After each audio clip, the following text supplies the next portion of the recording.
For nearly 4 decades, baseball fans in Cleveland have grown up listening to the voice of Tom Hamilton. He first fell in love with baseball as a youngster on a farm in Wisconsin before setting his sights on a broadcasting career in the 1970s and 80s. In 1990, Cleveland came calling and paired him with the team legend Herb Score. He earned listeners' trust with his objective accounts of the action and became the voice of a generation in Cleveland that enjoyed the most sustained success in franchise history. He is the only play-by-play voice in team history to work 3 World Series, calling moments in Cleveland that forever resonate for one of the game's most engaged fan bases. Greeting the fans with his welcome from the corner of Carnegie in Ontario at every home game, he has never failed to convey his genuine excitement for our national pastime. Ladies and gentlemen, please welcome our 2025 Ford C. Frick Award winner, Tom Hamilton.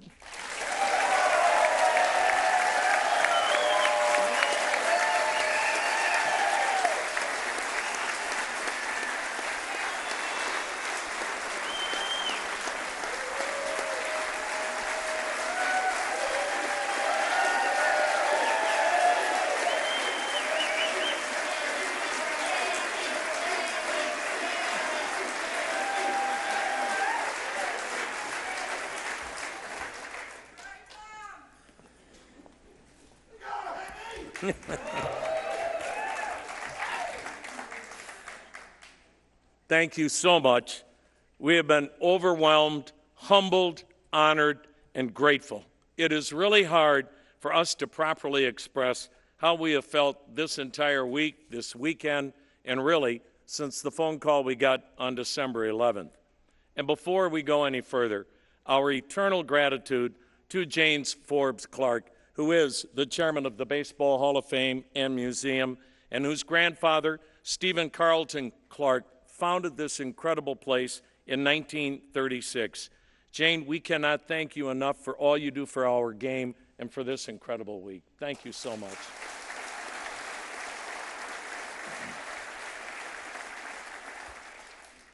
Also, a special thanks to the President of the Hall of Fame, Josh Rawitsch, as well as Vice Presidents John Shostakofsky and Ken Meifert, who called us on December 11th with this incredible and stunning news, and to Whitney Horn and Rachel Kingham, and all of their help this weekend, and really since December. You have been so amazing. And to our own Francine Summers and Curtis Danberg of the Guardians, you folks have been incredible and have again made this so easy for all of us. And a special thanks to a gentleman you just heard, Joe Castiglione and his wife Jan. Joe, of course, went in last year as the Ford Frick recipient, and we have bothered them with countless phone calls. Jan, I promise Joe can now enjoy retirement. We won't bother you anymore, but your help has been beyond what you could have ever known, so thank you. You know, it's 912 miles from Waterloo, Wisconsin to Cooperstown, New York, and how this journey connected these 2 small towns is still very humbling, still very surreal. For me, as you heard Jane mention, the dream started as a little guy on our porch on our dairy farm outside of Waterloo, listening to the late, great Earl Gillespie call those Milwaukee Braves games. It seemed like such an enchanted life. Of course, like every little guy, I wanted to be Hank Aaron, or I wanted to be Eddie Matthews, or be Joe Torre. But reality hit. And when I got to high school, the coaches were like, "Dang, son, you do have a backup plan, don't you?" Somehow, that backup plan has brought us all together for this weekend in Cooperstown. I want to thank the Hall of Fame and the Ford Frick Award Voting Committee for this incredible honor, and congratulations to fellow 2025 classmates, Thomas Boswell, the incredible writer for so many years for the Washington Post, and of course, the players that make this the greatest game ever, and their day will be tomorrow for enshrinement, CC Sabathia, Ichiro Suzuki, Billy Wagner, the late Dick Allen, and the late Dave Parker. And a special thanks, when we were coming over here on the bus ride, to come into a bus with Hall of Famers like Alan Trammell and Ted Simmons and Robin Yount and other Hall of Famers that are here taking this in today. Guys, you have no idea how humbling that is, and we are so grateful that you're taking the time to be with us today. You know, since that phone call on December 11th, I've taken some time to reflect and wonder, how in the world did this happen? First Major League Baseball, and now Cooperstown. Totally unthinkable when I look back at one of my first play-by-play jobs in Watertown, Wisconsin. Now, I get called into the boss's office. He is so excited because he's got this great opportunity for me. And I'm thinking, yes, finally.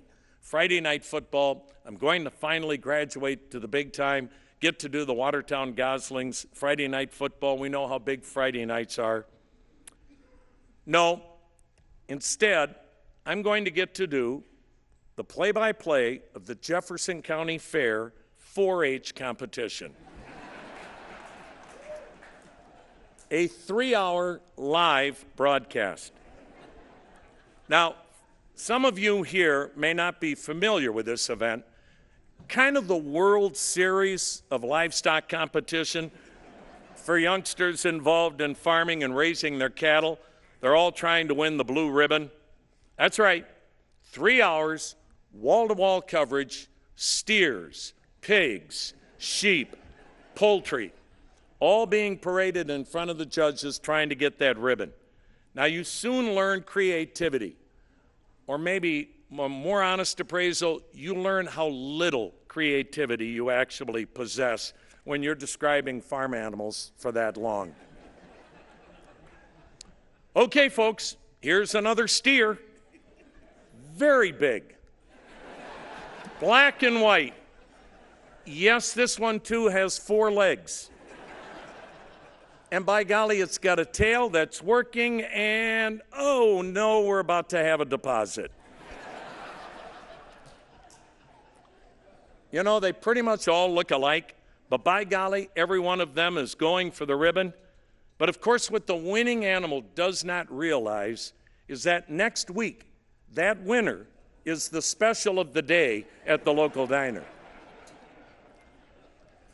That drive back from the fairgrounds certainly had me questioning my career choice, and in no way was Major League Baseball, and certainly not Cooperstown, even entering my mind. You know, I've always said I've had the best job in the world. For 36 years, I have had the privilege of narrating the Cleveland Indians and now the Cleveland Guardians. For over 3.5 decades, Cleveland and Northeast Ohio has made us feel like family. You great fans have welcomed us into your homes, your cars, and yes, your back porches. It's a passionate fan base, and it has been everything that we could have ever wanted in raising our family. Thank you, Cleveland, for being our Camelot.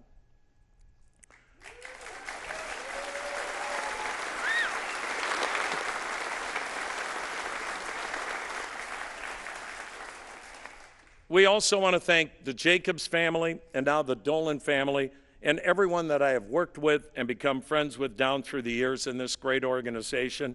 You will never work for or with better people, and at the risk of forgetting someone, I'm not going to start mentioning names, but Wendy and I thank you again and again and again. And to the Dolan family, getting a major league job is like winning the lottery. But being a part of your organization has been the gift of a lifetime. This world needs so many more people like the Dolan family.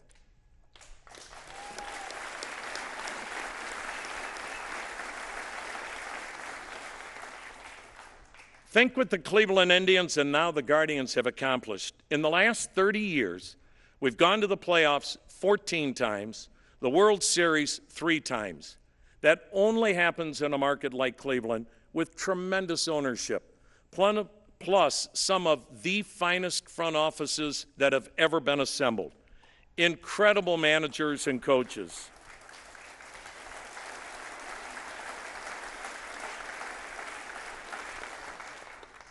Outstanding people on the business side, scouts, and of course, the gifted players. we have watched a steady flow of phenomenal talent play at the corner of Carnegie in Ontario. And one of our very own, C.C. Sabathia, takes his rightful place in the Hall of Fame tomorrow.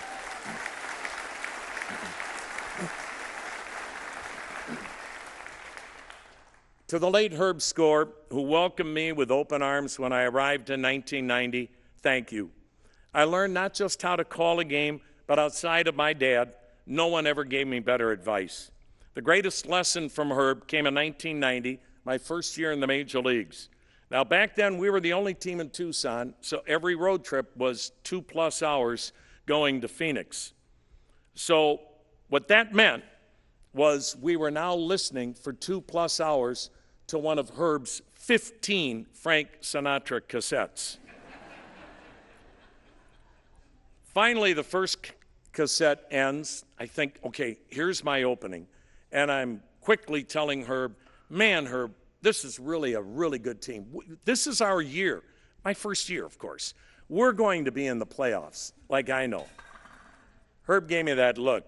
We are a blankety blank team. We are not going to the playoffs. But, he said, that will not impact us or affect us in how we call the game. Once that game begins, it's all about that game. And you may see something that night that you've never seen before in a major league game, and you may never see it again. And Herb also made sure to point out that that night's broadcast might be the one thing that one person had to look forward to the entire day.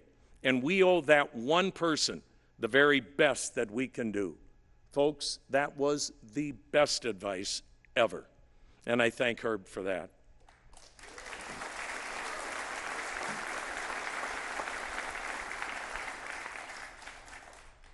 Then Herb said, would you please stop talking and put in another Frank tape? Another partner was the late Mike Keegan. Now, if you're from Cleveland,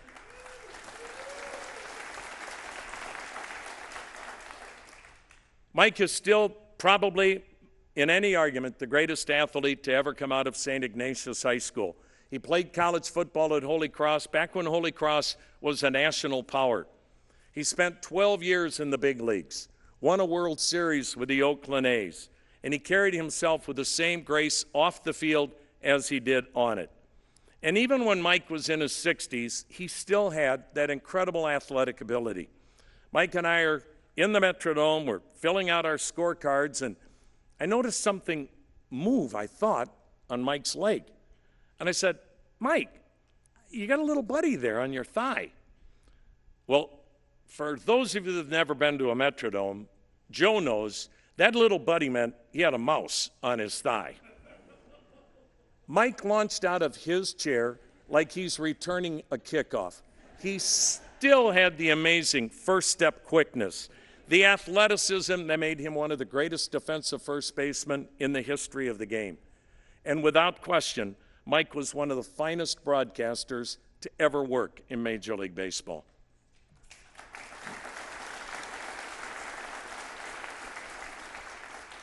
And all of my broadcasters over the years, Davey Nelson, Matt Underwood, Jim Rosenhaus, thank you for sharing the booth and the journey. We spend more time together for 7 months than we do with our families, and I've been so blessed to work with such great guys. And now Rosie and I have had our longest tenureship of 14 years. And Jim, I am so grateful for your friendship. Thank you, pal.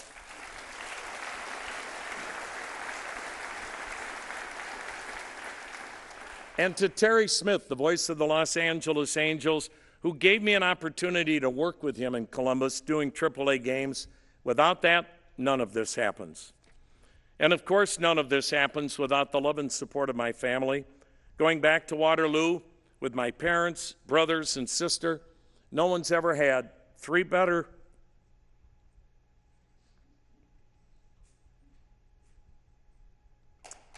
brothers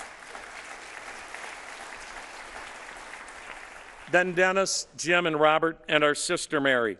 Dennis is here with his wife Colleen, their sons Spencer and Casey, Jim and his wife Cindy, two of their sons, Grant and Angie, and Reed and his wife Julia. Robert, his wife Ann, their son Drew, and his wife Stephanie, along with son Ty, daughter Leah, and son Davis. You know, we had such great parents who taught us it's okay to chase your dreams, but whatever it is you do, you better work hard, you better not cut corners, and you better treat people right. And for those of you here that didn't know our parents, Frank and Teresa, they were very much extroverts. And no matter who we saw on the street, whether we knew them or not, whatever city we were in, we were constantly told, it does not cost you a nickel to say hello. What great advice that was then and still is today. And of course, Mom and Dad, like all of us growing up in Wisconsin, were huge Brewer fans, which meant they adored Bob Uecker. Now, Ueck would always give them a shout out on the radio when we played the Brewers. Back in the 90s, we were in the same division as Milwaukee, so there were a lot of times they got to hear their name on the radio, thanks to Bob Uecker. Once I asked Bob, is it okay? Can I bring Mom and Dad up here? They would just love to meet you. Well, Bob being Bob said, oh my gosh, by all means, bring them on up. Now, I get Mom and Dad up there. I introduce them, Dad first to Bob. Dad, for the first and only time in his life, cannot speak. He cannot utter a word. Not Mom. Bob's saying some nice things about me, and then he tells my mom, I am so sorry that you can't listen to Tom do the Brewer games and you're stuck listening to me. Mom doesn't hesitate. Bob, you know what? You take what you can get.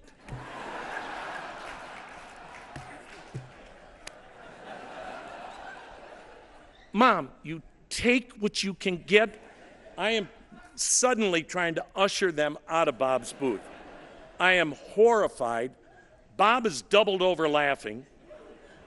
Dad still hasn't said a word. And I go, Mom, why would you say that? And she goes, you know what? That's what I believe. It was another example of our mother believing in one of her children. And we all miss Bob, but I am so grateful for his friendship, as well as all of the other Major League broadcasters I've been able to get to know down through the years. Meeting and getting to know these broadcasters has been such a gift. And to my friends, thank you for your friendship, your loyalty, your sarcasm, your reminders. Never take yourself too seriously, because you know what? Those are the best friends you can have. And we are so honored to have so many of our tremendous friends here with us this weekend, and we thank them. As well as our extended family, our cousins, the Bradys, they're from all over the country, that they were able to get here, and we so appreciate that. To my wife, Wendy, thank you doesn't cover it. This great life that we have lived is because of you, your belief in me, and your belief in our family. You made the real sacrifices, the late nights, the solo parenting, the chaos. You did it with love, with strength, with grace. No husband has ever been luckier than me, and I love you so much, dear.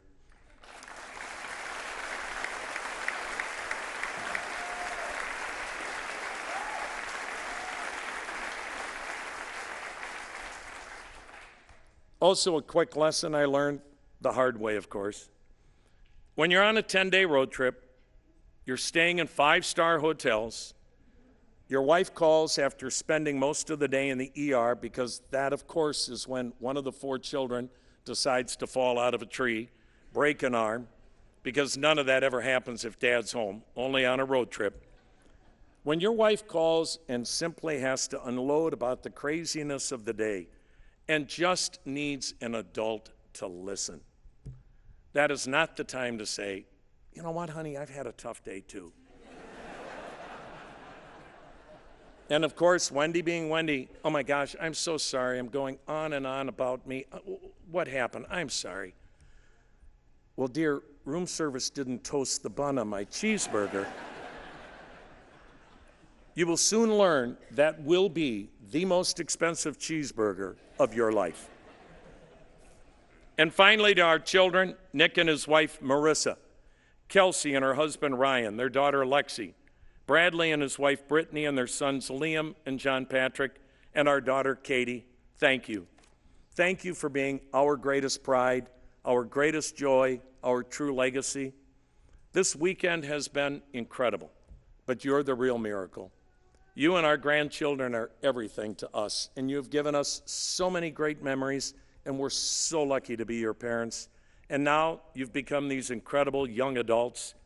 And boy, in these times of cynicism and negativity in our world, we look to you and a number of other young people here today, and you go, you know what?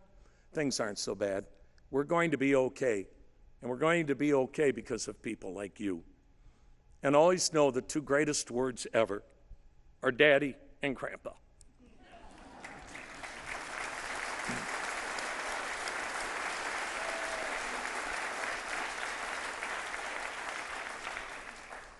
Every opening day, we always remind the fans, it's not about the destination. It's about the journey, the roller coaster ride that is a baseball season every day for 6 months. For 36 years, we have been so blessed and fortunate to be a very small part of that journey in this great game of baseball. We remain so grateful for every inning, every mile, every friend, every laugh, every game. And now this truly is the final destination. I certainly do not feel deserving or worthy of this incredible honor, but wow, Mom was right. We'll take what we can get.